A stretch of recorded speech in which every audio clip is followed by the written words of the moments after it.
안녕하십니까, 신쌤입니다. 노화에 따른 변화와 질환 요점 정리 1부 시작하겠습니다. 시작. 노화에 따른 변화와 주요 질환에서요. 먼저 소화기계를 보면은요. 위의 역할을 보겠습니다. 소화효소를 분비해주고요. 섭취한 음식을 잘게 부숴서 적당한 속도로 소장으로 내보내는 역할을 합니다. 대장의 역할을 좀 볼게요. 첫 번째로 소장에서 흘러들어온 소화된 음식물을 항문으로 이동시키는 역할을 하는 거고요. 두 번째는요. 소화된 음식물의 수분을 흡수해서 대변 형태로 굳게 만드는 역할을 합니다. 세 번째는요. 정상적으로 존재하는 대장 내 세균들이 음식을 분해하는 역할을 하죠. 노화에 따른 특성을 보면은요. 첫 번째, 세포수가 줄어들어요. 그래서 후각 기능도 떨어지고 미각에 아주 둔합니다. 단맛, 짠맛 못 느끼고요. 쓴맛, 신맛 잘 느끼죠. 어르신들이 음식을 하면요. 달거나 짠 경우가 굉장히 많습니다. 두 번째, 탈과 유액 분비 저하로 소화 능력이 떨어지고요. 가스도 차고 변비, 설사, 구토 등도 나타납니다. 지방의 흡수력 떨어지죠. 당내성이 떨어져서 당뇨병이 잘 걸립니다. 간 기능이 저하됐어요. 그래서 약물 대사와 제거 능력도 저하되는 거죠. 직장벽의 탄력성이 감소되니까 변실금이 생기는 경우가 아주 많습니다. 주요 질환에서요. 첫 번째 위염을 보겠습니다. 위염은요. 위 점막의 염증이죠. 원인을 보면은요. 치아 문제로 인해서 잘 씹지 못한 음식물을 섭취했을 때, 병원균이 부패한 음식을 섭취했을 때 위염이 잘 걸리죠. 증상을 볼게요. 위가 무겁거나 부푼 듯한 느낌이 있고요. 명치가 아프거나 트림도 나고 구토 증상이 있습니다. 식사하고 나서 3시간에서 4시간이 지나서 배가 고프기 시작할 때 명치 부위가 아프면 우리는 위험을 생각하시면 되겠습니다. 치료 및 예방을 보면은요. 하루 정도 금식하는 게 좋아요. 처방받은 제산제, 진정제를 투여하는 것도 좋겠죠. 너무 뜨거운 음식, 찬 음식 섭취하지 않습니다. 자극적인 음식 피하셔야 되고요. 규칙적으로 식사를 하셔야 되겠죠. 금식을 할 때 주의사항을 볼까요? 물을 자주 마셔서요. 탈수를 예방하셔야 돼요. 그리고 충분한 휴식을 취하시는 게 좋겠죠. 위궤양은요. 위벽의 점막뿐 아니라 근육층까지 손상을 받는 거예요. 원인을 보면은요. 잘못된 식습관으로 위 점막이 손상되었을 때, 스트레스를 많이 받았을 때, 위에서 분비되는 소화 효소에 대한 위 점막이 손상되었을 때 위궤양이 잘 오는 거죠. 증상을 보면은요. 새벽 1~2시에 발생하는 속쓰림과 상복부 불편감이 있습니다. 치료 및 예방을 보면은요. 절대적으로 금연하셔야 돼요. 위출혈이라든가 위천공, 위협착의 증상이 발생한 경우에는 반드시 병원 치료를 받으셔야 된다는 것도 기억하시기 바랍니다. 위궤양일 때 왜 금연을 해야 될까요? 담배 연기는요. 발암물질, 유해물질이 포함되어 있어요. 그래서 위궤양을 악화시키기 때문에 위궤양들 꼭 금연을 하셔야 되겠습니다. 위암의 원인을 보면은요. 위축성 위염이라든가 악성 빈혈 등의 관련 질병이 있을 때 위험이 잘 오죠. 짠 음식이라든가 염장 식품을 섭취했을 때, 위암의 가족력이라든가 음주나 흡연을 했을 때도 위암이 잘 오는 거죠. 증상은요. 서서히 진행돼서 증상이 잘 나타나지 않아요. 그래서 무증상이 보통 80%가 무증상이죠. 출혈이나 토열, 혈변, 복부 종양의 덩어리가 만져지고요. 간이 커져요. 치료 및 예방을 볼게요. 첫 번째, 수술 방사선 치료, 화학요법을 받습니다. 치료하고 나서 5년간은 병원에서 재발 여부를 확인하기 위해서 정기 검진을 받는다는 거 꼭 기억하시기 바랍니다. 조기 진단을 통한 조기 발견이 중요하죠. 균형 잡힌 식사를 하셔야 되겠습니다. 대장암은요, 대장의 가장 안쪽 표면인 점막에 발생하는데요. 원인을 보면은요, 대장 용종의 과거력이 있는 대상자, 고지방이나 고칼로리, 저섬유소, 저잔여식을 섭취하는 경우에 대장암이 잘 올 수 있는 거죠. 증상 볼게요. 장 습관의 변화와 장 폐색, 설사, 변비 증상이 있고요. 혈변도 있고요. 직장 출혈이나 점액 분비도 있습니다. 치료 및 예방은요, 수술이나 화학요법, 방사선 치료를 받습니다. 위암과 마찬가지로 수술 후 5년간은 병원에서 재발 여부 확인을 꼭 하셔야 되겠습니다. 정말 중요하죠. 대장암 대상자의 식사 시험에도 잘 나오니까 꼭 기억하시기 바랍니다. 첫 번째, 영양소가 골고루 되는 거 소량씩 섭취하는 게 좋아요. 꼭꼭 씹어 드시고요. 식물성 식품을 섭취하는 게 좋겠죠. 하루에 6잔에서 8잔의 생수를 마십니다. 통곡식, 생과일, 생채소를 많이 섭취하는 게 좋겠습니다. 설사의 원인은요, 하재 등 약물을 남용했을 때, 스트레스를 받았을 때, 장이 감염되었을 때, 식중독일 때도 설사가 오죠. 증상은요, 1회에서 수십 회 수분이 많은 상태의 변을 배출한다거나 물설사, 혈청 설사를 하죠. 치료 및 예방을 볼게요. 심신을 안정시키고요. 몸을 따뜻하게 해줍니다. 음식물 섭취량 줄여야 돼요. 하지만 물은 충분히 마셔서 탈수를 예방한다는 거 꼭 기억하시기 바랍니다. 지사제 함부로 써서는 안 돼요. 설사할 때는요, 장 운동을 증가시키는 음식은 피하셔야 되겠습니다. 변비입니다. 변비의 원인은요, 장 운동이 저하되었을 때, 복부 근육의 힘이 약화되었을 때, 하재, 대변을 보게 하는 것이 하재죠. 하재 남용으로 인한 배변 반사가 저하되었을 때, 변비를 유발하는 약물 사용, 예를 들어서요, 항암제라든가 마약성 진통제, 제산제, 이런 변비를 유발하는 약물 사용했을 때, 다섯 번째는 식사나 수분 섭취를 어때요? 잘 못했을 때도 변비가 오죠. 치료 및 예방을 볼게요. 하재는요, 처방에 따라서 사용하셔야 돼요. 빈번하게 사용을 하게 되면 변비를 유발할 수 있다는 것도 기억하시기 바랍니다. 식물성 식이섬유, 유산균이 포함된 음식물, 물은 섭취하는 게 좋겠죠. 우유를 적극적으로 섭취하시면 좋겠습니다. 체조나 걷기 운동을 하고요. 복부 마사지로 배변을 돕는 거 좋습니다. 변이가 생기면요, 변이식을 늦추지 말고 즉시 배변하도록 도와주셔야 되겠습니다. 호흡기계 볼게요. 호흡기계의 노화에 따른 특성을 보면은요, 코 속의 점막이 건조하게 돼서 공기를 효과적으로 흡입하지 못하는 거예요. 폐포의 탄력성이 저하되거나 폐순환이 감소됩니다.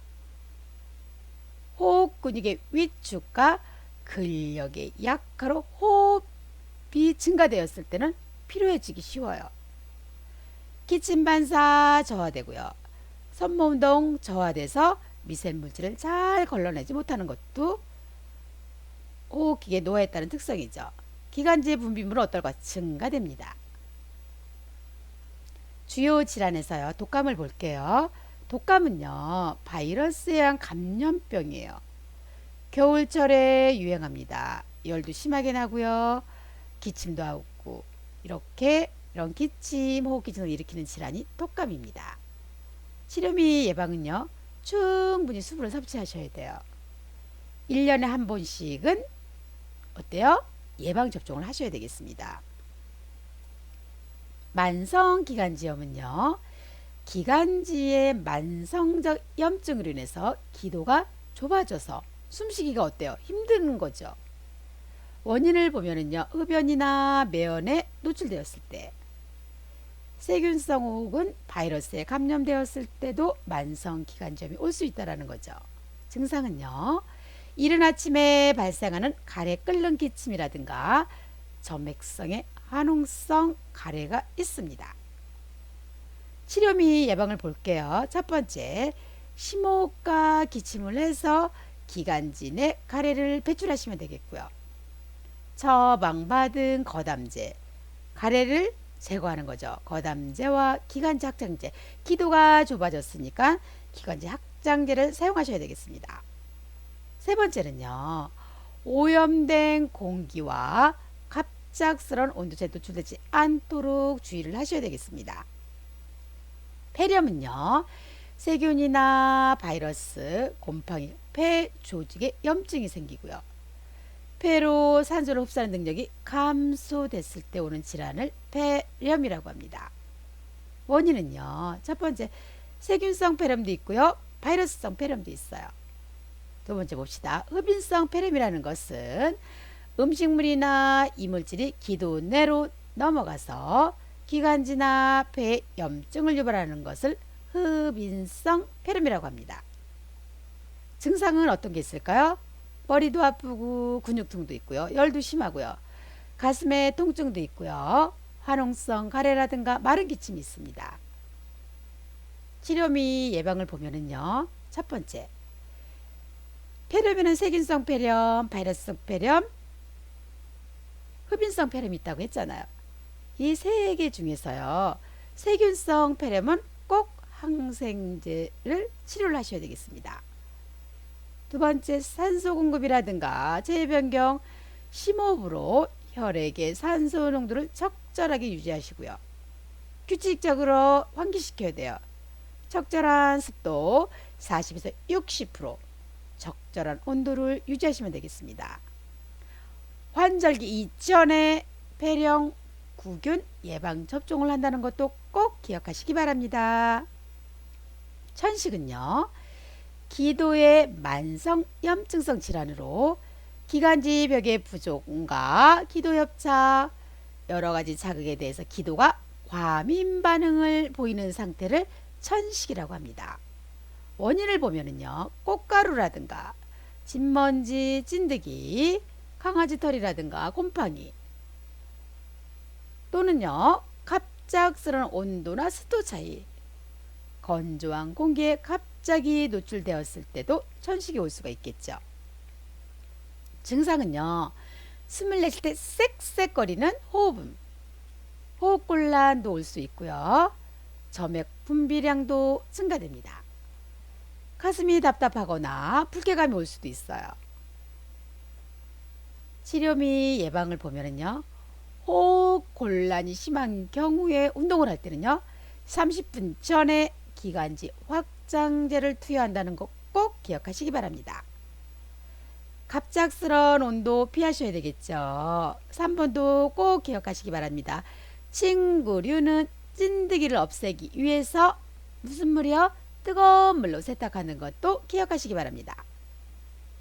매년 1회 인플루엔자 백신, 65세 이후에는 폐렴 구균 백신을 예방접종합니다. 폐결핵은요, 결핵균이 폐에 들어가서 염증을 일으키는 질환이에요. 원인은요, 결핵균의 호흡기 감염이고요. 면역력이 저하되었을 때 당뇨병이나 악성 종양, 만성 신부전과 같은 이런 만성 질병이 악화되었을 때도 폐결핵이 올 수 있다는 거죠. 증상을요, 첫 번째는요, 초기에는 대부분 무증상이에요. 두 번째, 오후에 고열이 났다가 늦은 밤에 식은땀과 함께 열이 내리는 증상이 있죠. 화농성이나 점액성 가래가 있고요. 숨도 찰 수가 있습니다. 치료 및 예방을 볼까요? 결핵약을 제대로 복용하는지 주의 깊게 관찰을 하셔야 되겠고요. 2번 중요하니까 꼭 기억하시기 바랍니다. 주기적으로 간 기능 검사와 객단 검사를 합니다. 객단 검사는요, 이른 아침에 하시는 것이 좋습니다. 결핵은요, 감염성이 있기 때문에 흉부 방사선 촬영이나 가래 검사를 해서 조기에 발견하는 것이 좋겠죠.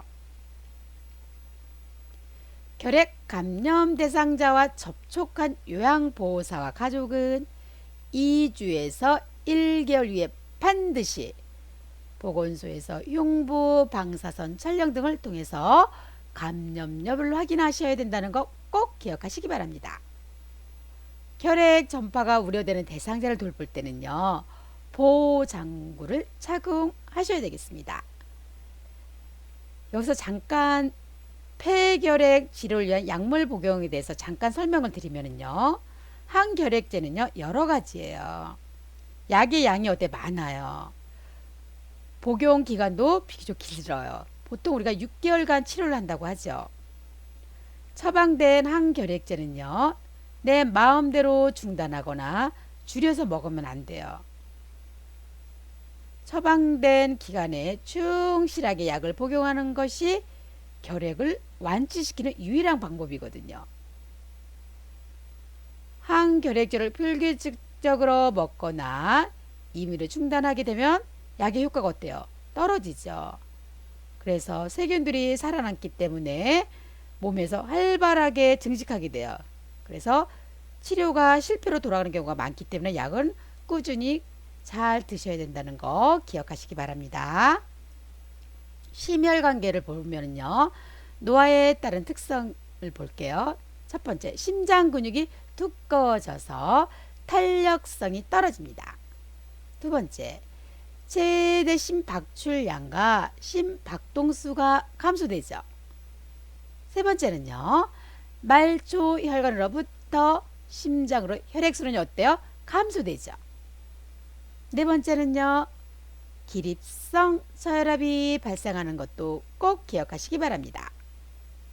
다섯 번째는요, 정맥의 약화로 하지의 부종, 정맥류라든가 항문에 치질이 생긴다는 거.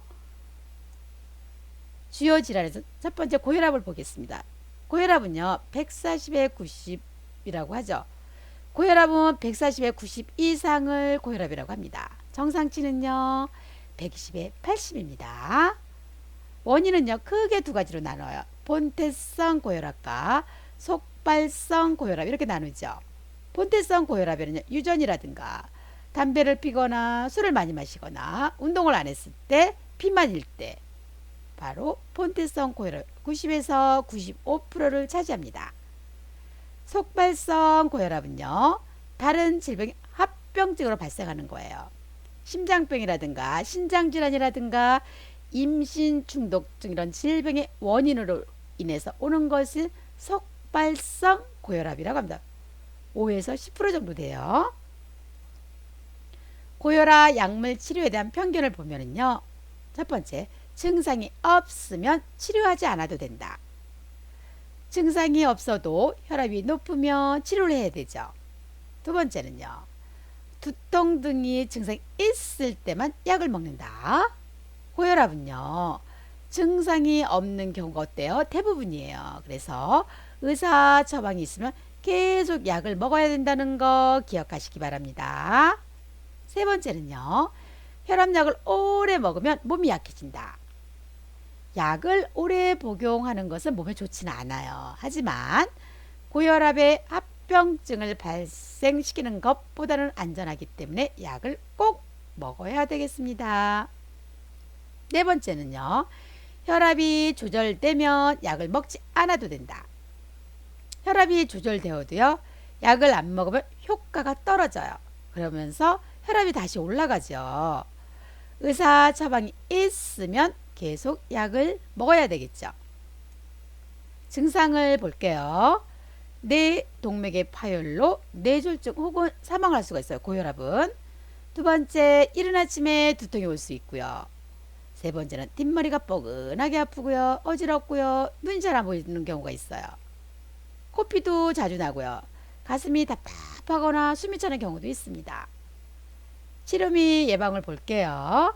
혈압약을 꾸준히 복용한다. 두 번째, 지속적으로 치료를 했는데 고혈압이 계속돼 어떻게 해야 될까요?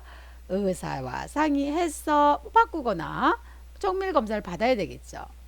세 번째는요, 금주하셔야 되겠고요. 네 번째는 저염식이나 저지방식이를 하셔야 되겠습니다. 다섯 번째, 규칙적인 운동을 하셔야 되겠죠. 동맥경화증은요, 동맥혈관의 안쪽 벽에 지방이 축적돼서요, 혈관 내부가 어디 좁아져요. 아니면 막혔어요. 그래서 혈관벽이 굳어져서 발생하는 것을 동맥경화증이라고 합니다. 원인은요, 첫 번째, 콜레스테롤이나 지방 섭취를 과다하게 먹었을 때. 두 번째, 가족적인 요인이라든가 고지혈증, 당뇨병, 고혈압이 있는 대상자가 동맥경화증 잘 걸리죠. 세 번째는 스트레스를 많이 받거나 비만하거나 흡연이나 가음을 하는 경우에도 동맥경화증이 잘 올 수 있습니다. 증상은요, 뇌혈관이 막히거나 터지는 경우가 있고요. 원어장애 올 수 있습니다. 협심증이나 심근경색 등 이런 관상동맥 질환으로 인해서 흉통이나 압박감, 조이는 듯한 느낌이 올 수도 있어요. 네 번째는요, 혈액순환이 심각하게 감소되면서 하지 조직에 괴사가 발생할 수 있습니다. 치료 및 예방은요, 금연하셔야 되고요. 고혈압 관리 잘 하셔야 되겠죠. 혈당 조절 잘 하셔야 돼요. 저염식이와 저지방식이를 하셔야 되겠고요. 규칙적으로 운동하시는 게 좋습니다. 심부전이라는 건요, 시험에 잘 나오니까 꼭 기억하시기 바랍니다. 심장의 수축력이 저하돼서 신체 조직에 필요한 만큼의 충분한 혈액을 내보내지 못해서 오는 것을 심부전이라고 합니다. 원인을 보면은요, 관상동맥 질환이라든가 고혈압, 심장병이나 신장병이 있는 대상자가 심부전이 잘 오죠. 증상은요, 의식혼돈이 올 수 있고요, 현기증이 올 수가 있어요. 허약감이라든가 피로하다든가 숨이 찰 수가 있죠.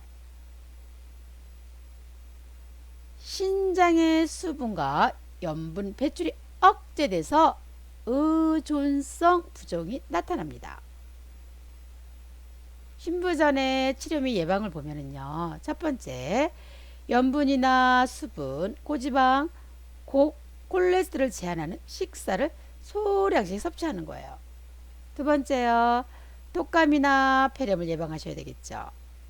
심부전은요, 매일 체중을 측정해서 부종 정도를 확인하셔야 되겠습니다. 빈혈 보겠습니다. 적혈구나 헤모글로빈이 부족해서 혈액이 몸에 필요한 만큼의 산소를 공급하지 못해서 오는 것이 빈혈입니다. 노인에게 가장 많이 오는 빈혈은요, 철분이 부족해서 오는 빈혈입니다. 원인을 보면은요, 위궤양이나 십이장궤양, 치질, 암 등 위장관에서 출혈되는 경우에 빈혈이 잘 올 수 있고요. 철분 섭취가 부족한 경우에도 올 수가 있어요. 세 번째는요, 철분의 흡수에 문제가 되는 경우에도 빈혈이 올 수 있다는 것도 기억하시기 바랍니다. 증상은요, 소화가 잘 안 되고요, 구역질도 나고요, 성욕 감퇴도 올 수 있어요. 집중력이 떨어지죠. 현기증도 올 수 있고 숨도 찰 수 있습니다. 치료 및 예방은요, 철분제와 철분의 흡수를 돕기 위한 비타민 C를 함께 복용한다는 것도 꼭 기억하시기 바랍니다. 식사할 때 철분 섭취 늘려야 되고요. 출혈을 일으키는 문제가 있으면 먼저 해결을 하셔야 돼요. 의사와 상의해서 해결을 하셔야 되겠죠. 마지막입니다. 요양보호사 활동을 보면은요, 대상자의 질병명을 예측해서 말하면 안 돼요. 심부전이에요, 빈혈이에요, 이렇게 얘기하면 안 된다는 거야. 또는 수술 혹은 약물 치료가 필요하다는 것도 말을 하면 안 돼요. 왜 안 될까요? 요양보호사의 부정확한 판단이 대상자나 가족에게 걱정을 유발할 수 있기 때문에 이렇게 예측해서 말을 하면 안 된다는 거 꼭 기억하시기 바랍니다. 1부 여기서 마치겠습니다. 구독 꾹 눌러주시고요. 좋아요 눌러주세요. 감사합니다.